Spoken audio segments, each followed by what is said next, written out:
watu wengi wanaopenda kuwaita watu wengine wajinga, hawana akili, wao wenyewe ndio wanaweza, matatizo yanaweza kawa kwao wenyewe. Yaani watu wengi wanaopenda kuwaita watu wengine wajinga, wapumbavu, yaani kuna watu wanapenda sana kulebo watu wengine kama ni wajinga, wapumbavu, hawana akili, bila kujua wao wenyewe inawezekana ndio wajinga na ndio ambao yani wanakosa hiyo ni wajinga na wapumbavu. Kwa nini? Kwa sababu mara nyingi sisi binadamu tukishindwa kumuelewa mtu tunapata frustration. Tunapata frustration, na ile frustration inamlebo yule mtu kama ni mbaya.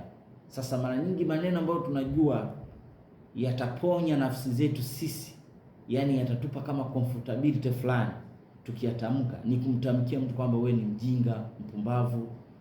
Kwa nini? Kwa sababu najua ukimtamkia hayo utakuwa umeshamdidimiza kiakili, utakuwa tayari umeshajitenga naye kiakili zaidi, kisaikolojia, kwamba wewe ni bora kuliko yeye.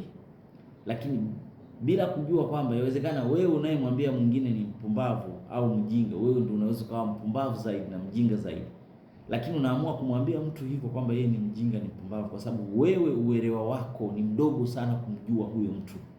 Kwa hiyo inakubidi tu upate frustration. Lakini pia ni ngumu sana mtu mjinga kumtambua mtu mwenye hekima.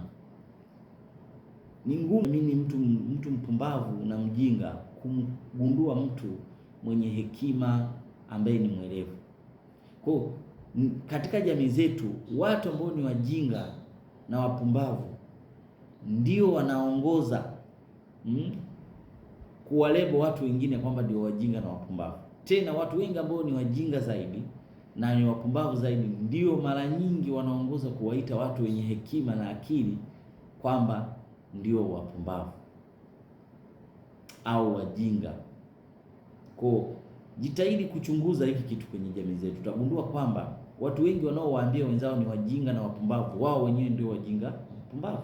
Na kwa nini wanafanya hivyo? Kwa sababu wao, kwa sababu ya ujinga wao na upumbavu wao, wakishindwa kumwelewa mtu wanapata frustration.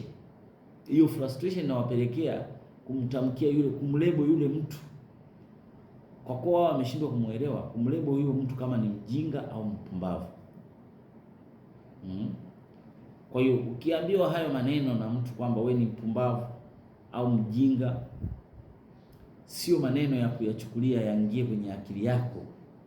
Yawezekana yule anayekwambia kwamba wewe ni mjinga au mpumbavu, yawezekana yeye mwenyewe ndio mpumbavu zaidi au mjinga zaidi, kwa sababu yeye akili yake ina ufinyu wa kushindwa kukuelewa wewe kwamba ni mtu mwerevu au mtu mwenye hekima.